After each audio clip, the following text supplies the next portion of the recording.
నమస్తే. ఇప్పుడు తెలంగాణలో చాలా పెద్ద హాట్ టాపిక్ ఏంటంటే సింగరేణిలో ఏదో పెద్ద కుంభకోణం జరిగిపోయింది. కాబట్టి బీఆర్ఎస్ సీనియర్ నాయకుడు యువనేత మాజీ ఎంపీ ఎమ్మెల్యే అలా ఆక్రోషంగా మాట్లాడారు. సరే, ఎలా మాట్లాడారు, అది ఎంత మేరకు ప్రభావం చూపిందని పక్క పెడితే సింగరేణిలో ఏదో జరిగింది, ఒక పెద్ద కుంభకోణం జరిగింది అనే మంది మాత్రం ఇప్పుడు ప్రజలోకి వచ్చింది. నిజంగానే అసలు సింగరేణిలో ఏం జరిగింది? ప్రొడక్షన్ తప్పు వచ్చిందా? నిజంగానే లేని బొగ్గును లెక్కల్లో చూపారా? ఆ విషయాలతో పాటు అసలు సింగరేణి పరిస్థితి ఏంటి, అసలు సింగరేణి ఆర్థిక పరిస్థితి ఏంటి, నిజంగానే సింగరేణి ఇప్పుడున్న పరిస్థితులలో ఇంకెన్నేళ్ళు బతకగలుగుతుంది, సంస్థ మొత్తం కూడా ఇంకెన్నేళ్ళు బతకగలుగుతుంది? ఈ ప్రశ్నలన్నిటికీ జవాబు తెలుసుకునే ప్రయత్నం చేసినాం. ఎందుకంటే అటు మేనేజ్మెంట్ కానీ ఇటు ప్రభుత్వం కానీ ఇప్పటివరకు ఏం చెప్పలేదు. NCWA శాశ్వత మెంబర్ వాసిరెడ్డి సీతారామయ్య గారు సింగరేణి కాలేజ్ వర్కర్స్ యూనియన్ నుంచి అధ్యక్షులుగా ఉన్నారు. వారు మరి ఇప్పుడు అంటే కొన్ని విషయాలు అడిగి తెలుసుకునే ప్రయత్నం చేసినాం. ఒక రకంగా చెప్పాలంటే నిర్మోహమాటంగా చాలా సమాధానాలు చెప్పారు. అట్ ద సేమ్ టైం సింగరేణిలో బాల్క సుమన్ వ్యాఖ్యలు కార్మికులను బాధ పెట్టాయని చెప్తున్నారు. ఈ వీడియో చూడండి. ఇంకా మనం చాలా వీడియోలు చేస్తున్నాం, సింగరేణి గురించి తెలుసుకునే ప్రయత్నం చేస్తాం. సింగరేణి సంస్థనే ఈ ప్రాంతానికి భవిష్యత్తు, తెలంగాణకు భవిష్యత్తు. అందుకని అందరూ ఈ వీడియో చూడండి, తప్పకుండా చూడండి, ఎక్కడ కూడా స్కిప్ చేయకండి. మీ సలహాలు సూచనలు, ఇంకా నేను భవిష్యత్తులో ఏం అడగాలి, ఎవరిని అడగాలి, ఎట్లాంటి ప్రశ్నలు అడగాలి, సింగరేణి సంస్థ బాగుపడాలంటే ఏం చేయాలి, లాంటి సూచనలు సలహాలు అన్ని మీ నుండి అవసరం. అందుకని దయచేసి ముందు ఇప్పటివరకు సబ్స్క్రైబ్ చేసుకోకపోయి ఉంటే DSP మీడియాస్ తెలంగాణను సబ్స్క్రైబ్ చేసుకోండి, లైక్ చేయండి, షేర్ చేయండి. Thank you.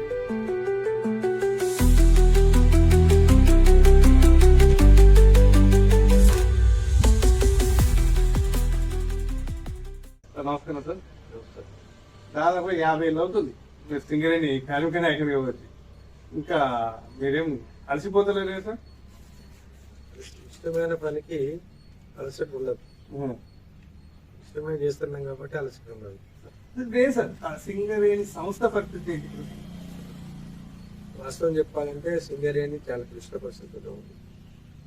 ఎందుకంటే దాదాపుగా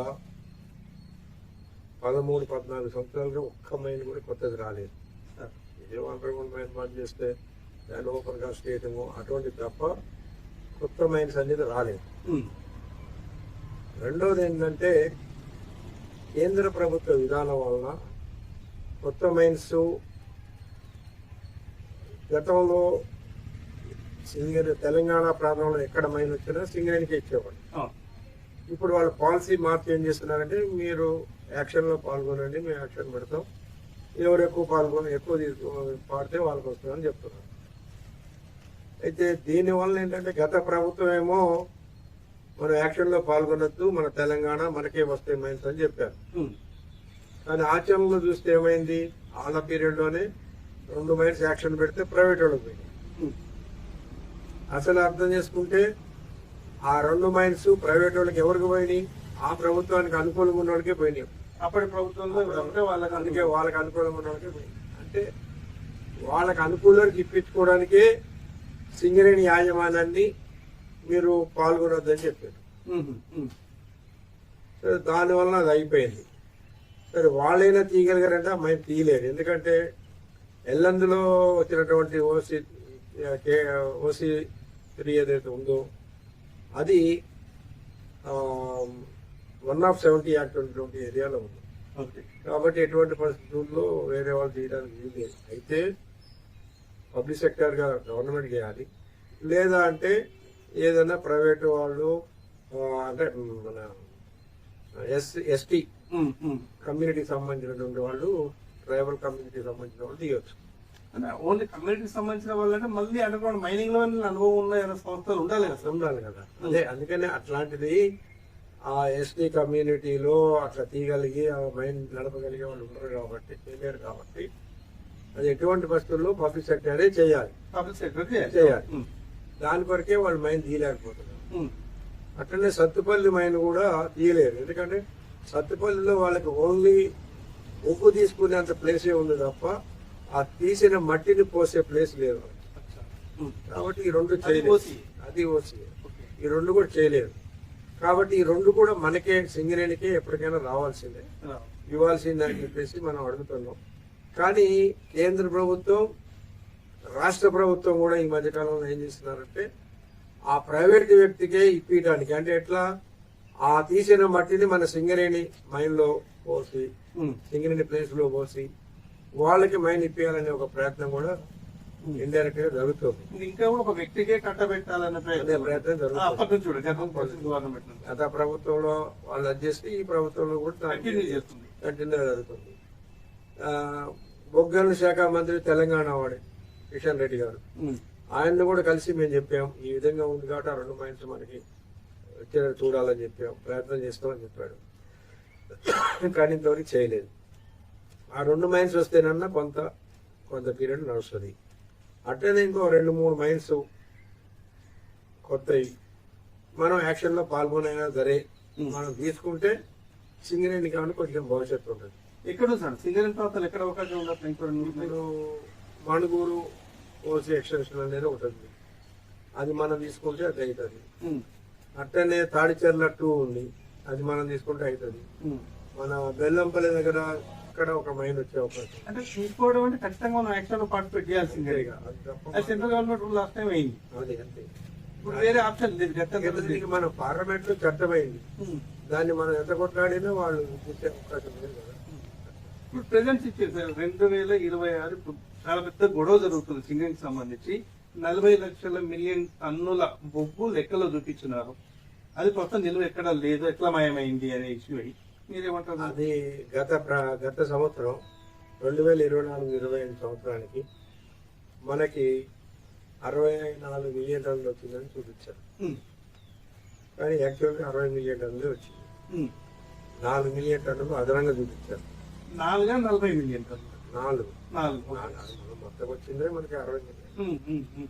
అందులో 64లో 60 మిలియన్లే వస్తే 4 మిలియన్ టన్నులు అదనంగా చూపించి మనకు లాభాలు ఎక్కువ వచ్చినాయని చూపించారు. తీరా ఇప్పుడు అంత లేదు కాబట్టి ఈ సంవత్సరం 24, 25, 26 సంవత్సరానికి ఈ 4 మిలియన్ టన్నులు అడ్జస్ట్మెంట్ లో తీసుకొచ్చారు. అందుకని ఈ సంవత్సరం 63, 64 వచ్చేది 60కే 59, 60కే వచ్చింది, పడిపోయింది. దానివల్ల లాభాలు తగ్గిపోతాయి. కాబట్టి మనం ఏంటంటే సరే ఉన్న మైన్స్ లోనే ఏదో కొంచెం అదనంగా తీసి చేయటం తప్ప కొత్త మైన్స్ రావట్లేదు. కాబట్టి ఒక నైని మైన్ అనేది ఒరిస్సా రాష్ట్రంలో మనకి శాంక్షన్ అయింది, వస్తుంది. అది కూడా దాదాపు 10 సంవత్సరాలు అయింది, వస్తుంది అని. ఇప్పటివరకు దానికి సరైనటువంటి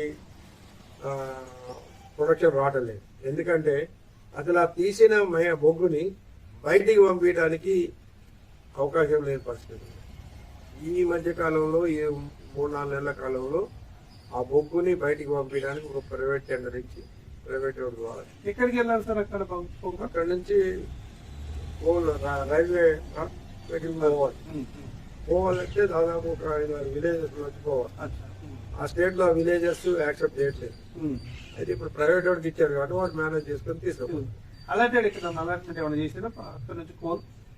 అక్కడ నుంచి మనకి యాక్చువల్ గా అయితే దాని అలాట్మెంట్ మద్రాస్ స్టేషన్ ఉంది, మద్రాస్ స్టేట్ పవర్ వాళ్ళకు ఉంది. అయితే ఇప్పుడు వాళ్ళు ఏంటంటే దాన్ని మన బొగ్గుని పెట్టుకుని దాన్ని వేరే దగ్గరికి ఇచ్చేయడం కూడా జరుగుతుంది. సరే ఏదేమైనప్పటికీ అది కనుక ఫుల్ ప్లేజ్ నడిస్తే ఒక 10 మిలియన్ టన్నుల బొగ్గు అక్కడ వస్తుంది, అమ్మాయిలో వస్తుంది. ఇప్పుడు ప్రస్తుతం 4-5 మిలియన్లు వచ్చినా ఇంకా ఫ్యూచర్ లో అది 10 మిలియన్ టన్నులు వచ్చే అవకాశం ఉంది. కాకపోతే మన ఎంప్లాయ్మెంట్ ఉండదు, అంతా ప్రైవేట్ వాళ్ళు నడిపిస్తారు. సరే ఏదైనా కొంచెం లాభాల కన్నా ఉపయోగపడుతుంది కదా సింగరేణి అనేది ఉన్నది. ఇప్పుడు సింగరేణిలో గుర్తింపు సంఘంగా మీరు ఉన్నారు సార్. డెవలప్మెంట్ కి సంబంధించి, అన్ఎంప్లాయ్మెంట్ కి సంబంధించి కీలకమైన పరిస్థితులు ఉన్నాయి. ఎంప్లాయ్మెంట్ లేదు.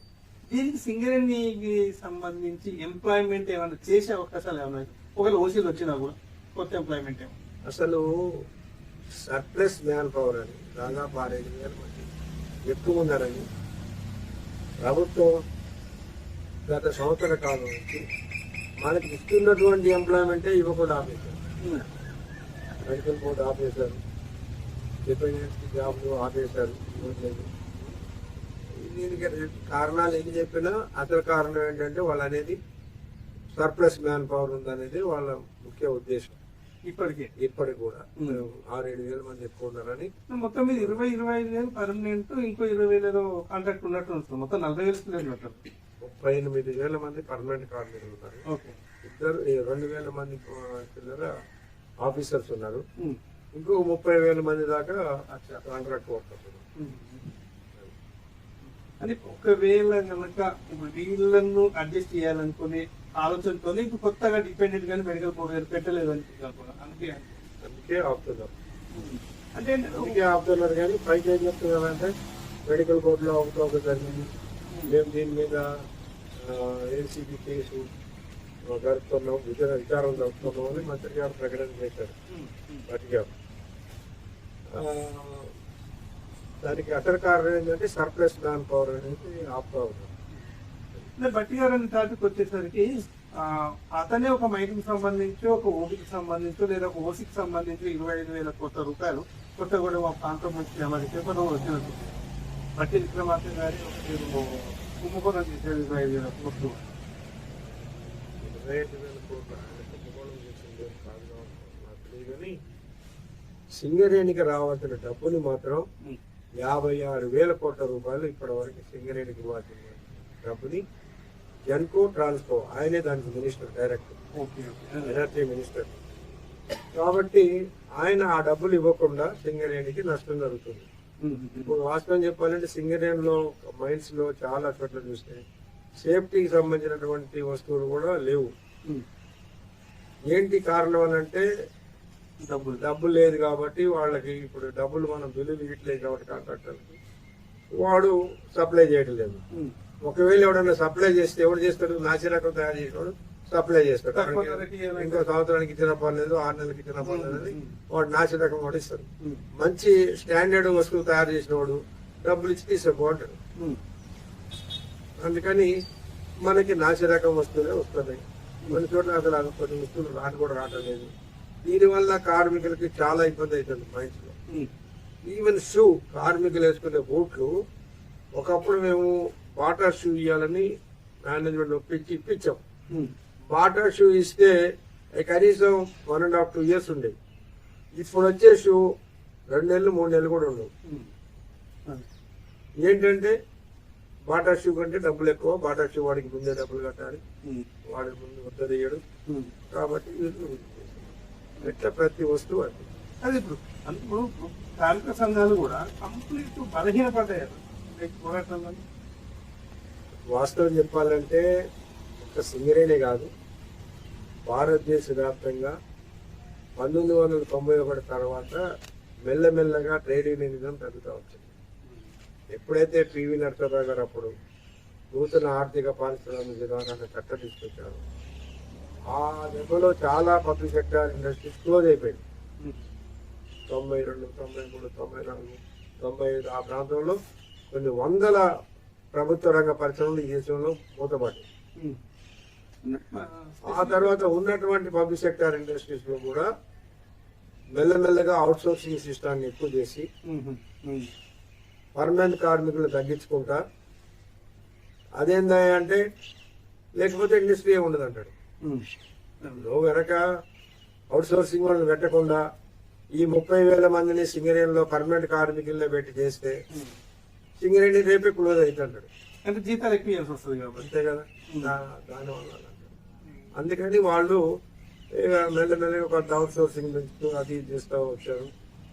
తర్వాత ట్రేడ్ యూనియన్స్ కూడా ఈ నూతన పారిశ్రామిక ఆర్థిక విధానం తర్వాత మెల్లమెల్లగా కొంత బలహీన పడ్డమాట వాస్తవం. సింగరేణిలో కూడా దానికి అది అందుకే మినహాయింపు లేదు. కాకపోతే ఎంతో కొంత అదర్ ఇండస్ట్రీస్ కంటే బొగ్గనుల్లో ఇంకా కొంత మిలిటెన్సీ కొద్దిగా చైతన్యం ఉంది, మిలిటెన్సీ ఉంది. ఇంకా ఇప్పుడు ఒకప్పుడు సింగరేణి కార్మికులు అంటే మీకు తెలుసు ఎట్లా ఉండేవాళ్ళు, ఏదన్నా ఒక చిన్న సమస్య వచ్చినా పెద్ద యాజిటేషన్ చేసేవాళ్ళు, యూనిటీగా చాలా బలంగా చేసేవాళ్ళు. ఇప్పుడు దానికి కొంచెం తగ్గిపోయింది. అది కారణం అంతే కదప్ప. ఇప్పుడు ఏ యూనియన్ ఉన్నా ఎవరు ఉన్నా ఇప్పుడున్న పరిస్థితుల్లో ఎంతో కొంత తెలంగాణకు సింగరేణి మాత్రం ప్రధాన గుండెకాయ. అంటే నిరుద్యోగం పరంగా, ఆస్తి పరంగా, అభివృద్ధి పరంగా వ్యాపారానికి ఏముంది? ఏదున్నా సింగరేణి మీరన్నట్టుగా తెలంగాణకి గుండెకాయ. తెలంగాణ సాధించడంలో సింగరేణి కార్మికులదే ప్రధాన పాత్ర. కాబట్టి ఈ సింగరేణిని కాపాడుకోవడానికి అందరం తప్పనిసరిగా కృషి చేయాల్సిన అవసరం ఉంటుంది. సింగరేణి యాజమాన్యానికి కూడా మేము అదే చెప్తున్నాం. ఇప్పుడు వచ్చిన ఆఫీసర్స్ ఎట్లున్నారంటే మీరు ప్రభుత్వ రంగ పరిశ్రమలు ఇట్లున్నాయి దేశంలో, లేదా కోల్ ఇండియాలో అట్లుంది, ఇంక ఇట్లుందని చెప్తారు. అవి వేరు, సింగరేణి వేరు. సింగరేణి కార్మికులు మొదటి నుంచి త్యాగాలు చేశారు. తెలంగాణ కొరకు త్యాగాలు చేశారు. ఆనాడు కూడా తెలంగాణ సాయుధ పోరాటంలో కూడా తెలంగాణ సింగరేణి కార్మికులు, సింగరేణి నాయకుల పాత్ర ఉంది. ఇవాళ 50 రూపాయల దినోత్సవంలో కూడా సింగరేణి కార్మికుల పాత్ర ఎంతో ఉంది. ఇప్పుడు సరే 1600 కోట్ల రూపాయలు నష్టం జరిగింది కొత్తగా సింగరేణికి కాంగ్రెస్ గవర్నమెంట్ వల్ల అని చెప్పేసి దృష్టి నడుస్తున్నారు. 4 మిలియన్ టన్నులు నష్టం అనేది.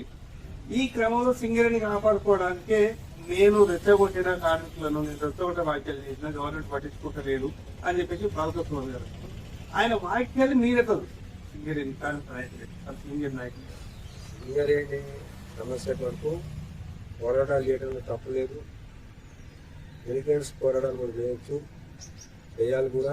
సింగరేణి కాపాడుకోవడానికి తప్పేముంది. కానీ సింగరేణి ఆఫీసులు తగలబెట్టండి అనేవారికి అంటే ఏంటిది? మనల్ని బ్రతికిస్తున్నటువంటి తల్లి సింగరేణి. ప్రతి ఒక్కళ్ళకి, కుటుంబాలకి ఎంతో చేయూతనిచ్చినటువంటిది సింగరేణి. అటువంటి తగలబెట్టడం అనేది కరెక్ట్ కాదు కదా. ఒకటే తప్ప పోరాటాలు చేయడంలో యాజమాన్యాలు, ప్రభుత్వాలు ఎవరున్నా, ఆ ప్రభుత్వం ఉన్నప్పుడు కానీ ఈ ప్రభుత్వం ఉన్నప్పుడు కానీ అందరూ కూడా కార్మిక వర్గ వ్యతిరేక విధానాలే అవలంబించారు. ఆనాడేమో ఈనాడేమో పరిస్థితి కాదు. ఒకళ్ళు కుడి చేయి, ఒకళ్ళు ఎడవ చేయాలంటే ఉన్నది. కాబట్టి కార్మిక వర్గం కోరుకునేది ఏంటంటే రాజకీయ జోక్యం సింగరేణిలో ఉండకూడదు. అది ఏ పార్టీ ఉన్నా రాజకీయ జోక్యం బీఆర్ఎస్ వల్లనే ఎక్కువ మొదలైంది, అప్పటి నుంచి ఎక్కువైంది అన్నారు. వాస్తవం చెప్పాలంటే 2014 కంటే ముందు సింగరేణిలో ఏ ఎమ్మెల్యేలు కానీ, మంత్రులు కానీ, ముఖ్యమంత్రులు కానీ చెప్తునేవాళ్ళు. ఈవెన్ సింగరేణి బీఏఫ్ఆర్కి పోయినప్పుడు అయితే అప్పుడున్న ముఖ్యమంత్రి స్వయంగా చెప్పేసాడు, సింగరేణిలో మీరు ఎవరు ఏం పెట్టకన్నా సింగరేణి పంపాలని. అప్పుడు సింగరేణి కార్మికులు, కార్మిక సంఘాలు, యాజమాన్యం కలిసి నిర్ణయాలు చేస్తే అది లాభాల్లోకి వచ్చింది. కానీ ఇవాళ సింగరేణి రాజకీయ జోక్యం టీఆర్ఎస్ గవర్నమెంట్ లో ప్రారంభమైతే కాంగ్రెస్ ప్రభుత్వం పీక్ స్టేజ్కి పోయింది. ప్రతి దానిలో ఇవాళ కాంగ్రెస్ వాటర్ అలాట్మెంట్ లో ఎమ్మెల్యేలు అంటారు, ట్రాన్స్ఫర్లు ఎమ్మెల్యేలే, కంపెనీ డబ్బులు ఎమ్మెల్యేలే. పోనీ ఇంత సింగరేణిని వాడుకునే మరి వీళ్ళు సింగరేణికి రావాల్సిన డబ్బులు ఇప్పారు. 56,000 కోట్ల రూపాయలు కనుక రాష్ట్ర ప్రభుత్వం ఇవ్వాల్సిన ఈ ప్రభుత్వం ఇప్పిస్తే సంస్థ బాగుపడుతుంది కదా. గత ప్రభుత్వం ఉన్నప్పుడు 21,000 కోట్ల రూపాయలు బాకీ ఉంది సింగరేణి ఉంటే. భట్టి గారు ఈ ప్రాంతంలో పాదయాత్ర చేసినప్పుడు మేము ఇందారం దగ్గర పోయి కలిసి ఆయనకు మెమోరాండం ఇచ్చాం. సార్, సింగరేణి డబ్బుని 21,000 కోట్ల రూపాయలు రాష్ట్ర ప్రభుత్వం వాడుకున్నది, వాళ్ళ సింగరేణి నష్టాల్లో ఉంటాం. మరి మీరు ప్రతిపక్ష పార్టీ నాయకుడిగా దీని మీద సహకరించాలంటే ఆయన మంచిర్యాలలో ప్రెస్ మీట్ పెట్టి అదే రోజున సింగరేణిని ఈ ప్రభుత్వం ముంచేస్తుంది, 21,000 కోట్ల రూపాయలు సింగరేణి డబ్బును వాడుకున్నది అది అని చెప్పి స్టేట్మెంట్ ఇచ్చింది. అదే ఆయనే స్వయంగా ఇవాళ డిప్యూటీ చీఫ్ మినిస్టర్ అయ్యాడు, ఎనర్జీ మినిస్టర్ గా ఉన్నాడు. ఆయన ఇప్పుడు 56,000 కోట్ల రూపాయలు ఇవ్వాలి, ఒక సంతకం పెట్టుకుంటాయి అంతే కదా. వారేదే మంత్రివర్గం, ఆర్థిక మంత్రి ఆయనే, డిప్యూటీ చీఫ్ మినిస్టర్ ఆయనే, అట్లనే ఇవాళ ఎనర్జీ మినిస్టర్ ఆయన ఇదే ఉన్నది. 56,000 కోట్లలో మేము ఏమంటామంటే, సరే ప్రభుత్వం అప్పుల్లో ఉంది అప్పుడు ఇదో చెప్తున్నారు కదా, సరే ఉన్నప్పుడు ఇగో ఈ 5,000 కోట్లు ఇస్తాం ఈ నెల, ఇంకో నెల 5,000 కోట్లు ఇస్తాం, ఇంకో 10,000 కోట్లు ఇస్తాం అని అంటే ఇస్తే మనకి కొత్త మైన్స్ రావడానికి కొంత అవకాశాలు. అంటే కొత్త మైన్స్ అంటే వాళ్ళు సెంట్రల్ గవర్నమెంట్ ఇవ్వకుండా మనం తెచ్చుకోలేము. కానీ ఉన్న వాటి ఇప్పుడు ఉదాహరణకి గోలేటి ఉన్నది. గోలేటి ఎప్పుడో మనదే, అది open underground mine close అయిపోయింది. ఇవాళ కనుక గోలేటి ఓపెన్ కాస్ట్ తెచ్చుకుంటే మాదారం ఓపెన్ కాస్ట్ తెచ్చుకుంటే ఎవరు పర్మిషన్ అక్కర్లా, సెంట్రల్ గవర్నమెంట్ ఇంకెవరి దగ్గర పోకర్లా. మన దగ్గర డబ్బు ఉంటే ఇంకొక 6 సంవత్సరం లోపల మనం మైన్స్ అని తీసుకోవచ్చు. మన పేరు గతంలో ఇప్పుడు మన RK1A ఉంది ఓసీ, ఇప్పుడు RK1A దాకా పోవాలి. NK బోర్డు దగ్గర స్టార్ట్ అయింది, ఇంకా చాలా ఉన్నది. ఇంకో 10 సంవత్సరాలు 15 సంవత్సరాలు నడుస్తుంది. దానికి డబ్బు ఉంటే తొందరగా నడిపించుకోవచ్చు అట్లా. సార్ ఇప్పుడు సింగరేణికి ఓసీలే బలం కావాల్సిందే. సరే కొన్ని సంవత్సరాలు చేస్తే పోరాటాలు చేసినా కూడా ఉన్న కొన్ని వందల అంటే మెయింటైన్ చేయాలి. ఓసీలు అండర్ గ్రౌండ్, అండర్ గ్రౌండ్ ఏమో కార్మికులని పని కల్పించడానికి ఎక్కువ మంది ఉంచుకోవాలి, ఓసీలేమో లాభాలు రావడానికి చేసుకోవాలి. రెండోది ఓసీలలో కూడా మనము ఇప్పుడు పాత ఓసీలలో 15-20 సంవత్సరాల క్రితం వచ్చిన ఓసీలు అన్నింటిలో కూడా కార్మికులు వాళ్ళు ఎక్కడ చూసినా కూడా 800 నుంచి 1200 మంది అట్లా ఉన్నారు ఓపెన్ కాస్ట్ అయినా కూడా. ఈ మధ్య కాలంలో ఈ 5-6-7 సంవత్సరాల 7 సంవత్సరాల కాలంలో వచ్చిన ఓపెన్ కాస్ట్లో మొత్తం కలిపితే 200 మంది ఉన్నారు. అంతా ప్రైవేట్ వాళ్ళే ఉంటున్నారు. అందుకని ఓపెన్ కాస్ట్ వచ్చిన అందులో బొగ్గు తీసే పని కూడా మన కార్మికులు చేస్తే సింగరేణి కార్మికులు చేస్తే ఎక్కువ మందికి ఇంకా ఎంప్లాయ్మెంట్.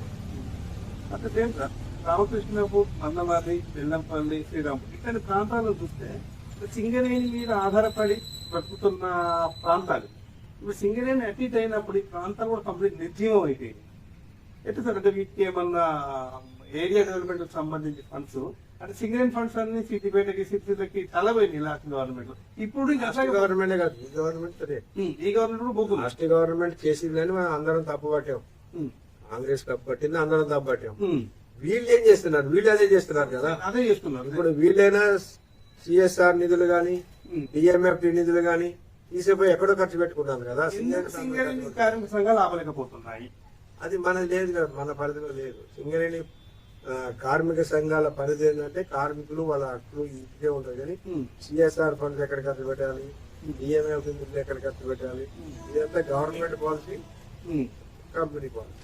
హ్యామ్లెట్ విలేజెస్ కు సంబంధించి కూడా వెళ్ళిపోతున్నాయి కదా సార్. పోతున్నాయి కానీ అదే ఇప్పుడు పెద్ద సమస్య. అది మనం ఆందోళన చేస్తాం, అడగడంలో తప్పలేదు. ఆందోళన చేయడంలో చుట్టుపక్కల గ్రామాల అభివృద్ధి జరగాలి, లేదా కార్మికులు నివసించే ప్రాంతాల అభివృద్ధి జరగాలని అడుగుతాం.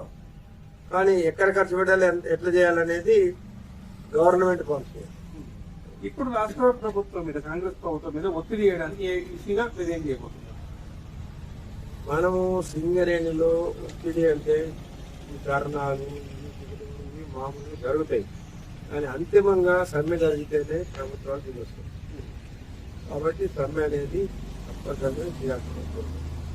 సింగరేణి రక్షించుకోవాలి తప్పనిసరిగా. సింగరేణి కార్మికుల హక్కుల రక్షణ కావాలన్నా, సింగరేణిని రక్షించుకోవాలన్నా, ఈ రాజకీయ జోక్యం ఉండకుండా ఉండాలన్నా, సింగరేణి కార్మిక వర్గం అందరం కూడా కార్మిక సంఘాల భేదం లేకుండా కలిసికట్టుగా పోవడానికి సిద్ధంగా ఉంది.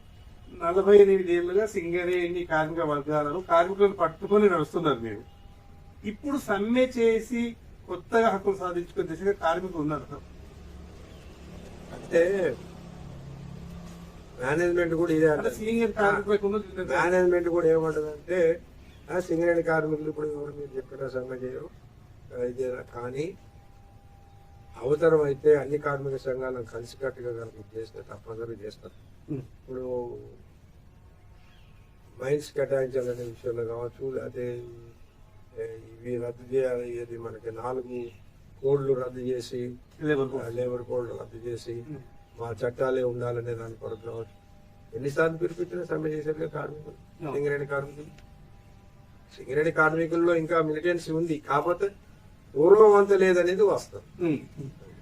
ఇప్పుడు డిపెండెంట్ ఎంప్లాయింగ్ వాళ్ళకి సంబంధించి చిన్న అపోహన, అది నిజంగా పుకార సార్. ఎక్కువ మంది మహిళలు వస్తున్నారు, అమ్మాయిలు వస్తున్నారు ఎక్కువ మంది కాబట్టి కొద్ది ఆపుతున్నాం కొన్ని ప్రాబ్లమ్స్ దృష్టి అని చెప్పేసి అంటున్నారు. అదేమన్నా? అదేం కాదు, కానీ లేడీస్ కి ఇవ్వాలనేది కోర్టు, హైకోర్టు, సుప్రీంకోర్టు నిర్ణయం. మైన్స్ లో కూడా ఫీమేల్ ఎంప్లాయ్మెంట్ కి ఇవ్వాల్సిందే అనేది చేశారు. కాబట్టి దాన్ని సింగరేణి ఆపలేదు. కాకపోతే ఈ వచ్చే వాళ్ళు చేయగలుగుతారా లేదని వాళ్ళు ఆలోచన చేసుకోవాలి. అంటే సర్వే చేస్తున్నారు. ఇప్పుడు సుమారు సింగరేణి మొత్తంలో 2,000 మంది ఉన్నారు కాబట్టి మనం ఇంకో 5,000-6,000 మంది అయ్యారనుకోండి, ఎక్కడ చేయాలి? సర్ఫేస్ కావాలి వాళ్ళకి. ఎందుకు అండర్గ్రౌండ్ చేయాలి చట్టం ఉందా? అయితే ఇది ఏంటంటే ఎక్కువ మంది వచ్చిన కొద్ది అంతకు సర్ఫేస్ కావాలి, అలకటి పని కావాలి అంటారు కాబట్టి ఇబ్బంది అవుతాయి ఎలా అని ఆలోచిస్తున్నారు అని ఒక మంది ఎందుకు మేనేజ్మెంట్ సర్వీస్ లో లేనప్పుడు అండర్గ్రౌండ్ పంపిస్తారు. పంపాల్సింది. అంతే కదా. లాస్ట్ చివరి సార్, సింగరేణిని అంటే బతికించేది మీరే, బతికించాల్సింది మీరే, బతికించేది మీరే. అంటే భూత భవిష్యత్ వర్తమానాలు ఎర్రజెండా అట్లా మరి మీరు గుర్తింపు సంఘంగా ఉన్నారు, చాలా పోరాటాలు చేస్తుంది. మిగిలిన సంఘాలతో పోల్చుకుంటే ఇప్పుడు సింగరేణిని కాపాడాలి అంటే ఒక మాటలో చెప్పాలంటే ఏం చెప్తారు? సింగరేణిలో ఇప్పుడున్న అధికారులు హ్యూమన్ యాంగిల్ లేదు. ఒకప్పుడు సింగరేణిలో చేసిన డైరెక్టర్లు, చైర్మన్ వీళ్ళందరూ ఏంటంటే రూల్సే ఉంటాయి. ఈ సింగరేణి కొరకు ఇన్ని సంవత్సరాలు పాటుపడ్డ కుటుంబాలు వీళ్ళందరూ కాబట్టి వీళ్ళకి ఎంతో కొంత హెల్ప్ చేయాలనే ఆలోచన ఉండేది. ఉదాహరణకి డిపెండెంట్ ఎంప్లాయ్మెంట్, ఏదో తండ్రి వేరే పని తీసుకున్నాడు అది అన్నప్పుడు ఆయన చూసేవాళ్ళు కాదు.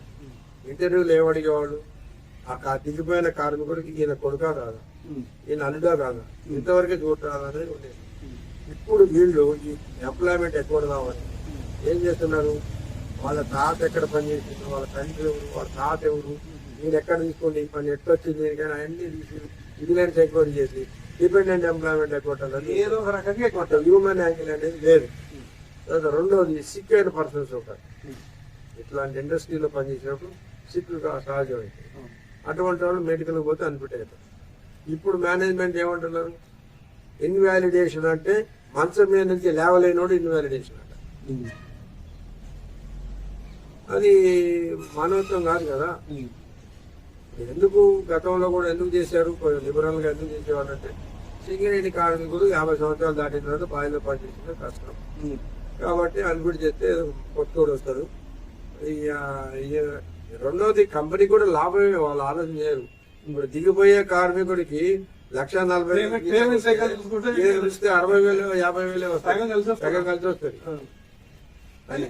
దొంగలు ఎక్కువైపోయినారు, మంచి వాళ్ళు కూడా ఇదైన కారణం అంటే ఆడు చేసినంత, పాత కార్మికులు చేసినంత ఈ సాక్రిఫైస్ గా వీళ్ళు చేయలేరు. ఎందుకు చేయలేరు అంటే కారణం వాళ్ళు పల్లెటూరు నుంచి గ్రామీణ వాతావరణం వచ్చారు, కష్టపడి పనిచేసేవాడు, వ్యవసాయం చేసేవాడు, లేదా ఏదో పని చేశారు కాబట్టి బావిలోకి వచ్చినా కష్టపడి పని చేసేవాడు.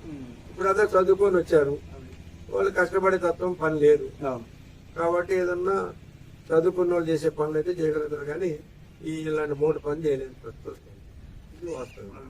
ప్రెసెంట్ బాగా బర్నింగ్ ఇష్యూ 1600 కోట్ల రూపాయల సంగతి ఎట్లా సెట్ అవుతుంది అనుకుంటారు మరి? ఇది కుంభకోణం అనుకోవచ్చా లేకపోతే ఏమనుకోవచ్చు? అది అయిపోయింది కదా, ఈ సంవత్సరం అడ్జస్ట్మెంట్ చేసేసారు.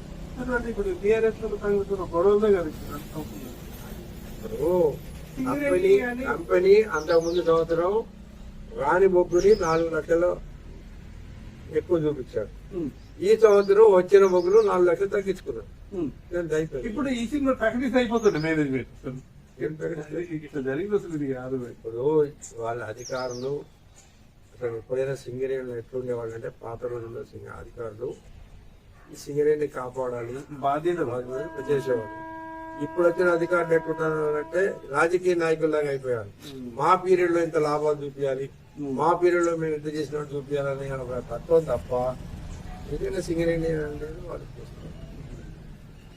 మళ్ళీ ఐక్య పోరాటాలు వస్తే తప్ప సింగరేణిని కాపాడుకోలేము. వాస్తవం. మళ్ళీ మంచి మంచి విషయాలు మళ్ళీ మాట్లాడుకుందాం.